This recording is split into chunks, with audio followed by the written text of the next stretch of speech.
Are you ready to continue chapter 3? Mafatu has just climbed up the volcano to the high plateau.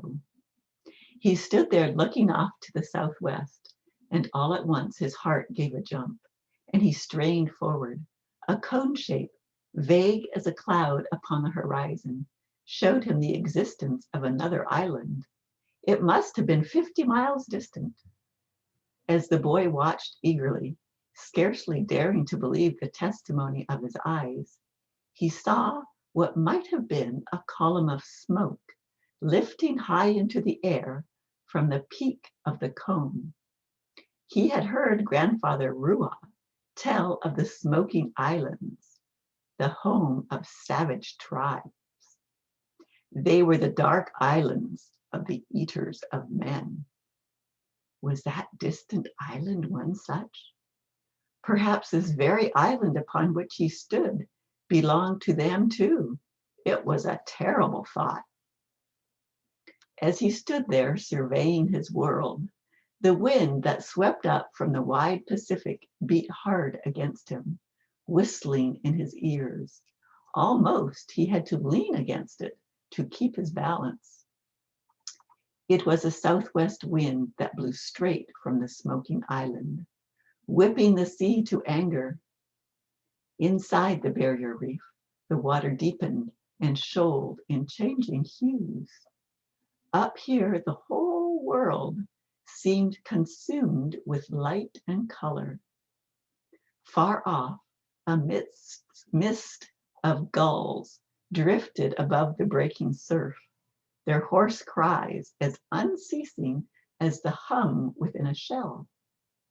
Towering above Mafatu's head, the basalt cone of the island looked as soft in hue as an amethyst, broken and worn by 1,000 years of wind and storm. He observed that the barrier reef encircled the entire island. There were only 2 openings in the reef through which canoes might enter. One opening lay on the side of the island where Mafatu had been cast ashore. The other was here to the southwest, facing the distant smoking island. In each case, the opening was caused by a river which flowed from the mountain down into the lagoon. For the tiny coral polyp, which builds up its ramparts from the floor of the sea, cannot withstand fresh water. Wherever a river flows into the sea, there will be a breach in the barrier reef. Mafatu jumped in alarm as a wild boar crashed through the undergrowth. It was so close that the boy caught a glimpse of its dark hide. Yuri leaped in pursuit, barking furiously. Mafatu relaxed, and a smile crossed his face. Pig roasted underground in the hot oven stones of the Yumu, that's a stone earth oven. His mouth watered at the golden prospect. He would make a spear and kill the Pua pig. That's what he would do. He was fired with excitement and set for the adventure. Then the thought of killing a wild boar in single-handed combat struck him dumb with wonder.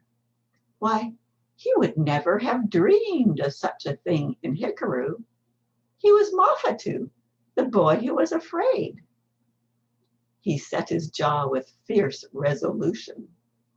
He had never known a man who killed a wild pig, but Grandfather Rua, who had traveled as far as distant Tahiti, had told how the warriors of that island killed pigs in the mountains with naught but a knife for a weapon, bracing themselves so that the animal impaled itself upon the blade. It needed a strong arm and a stouter heart. Could he, Mafatu, ever accomplish such a feat? Grandfather brought back with him a necklace made from the curling tusks of the boar. And Mafatu could remember to this day how the dark blue scrolls of tattooing on the old man's copper flesh set off the handsome ivory teeth. That necklace was the envy of every man in Hikaru, and its possession earned grandfather much respect. I will make such a necklace for myself from the tusks, the boy promised bravely. And when I return to Hikaru, men will look up to me and say, there goes Mafatu. He killed the wild boar single-handed. And Tavana Nui, my father, will be filled with pride. The prospect of returning home set another train of thought in motion. I must find a tree, a tamanu, for my canoe, the boy said aloud. I will burn it out, then make an adze of basalt to finish it. I'll plait a sail of pandanus, and oh, it will be a wonderful canoe. He's got big plans.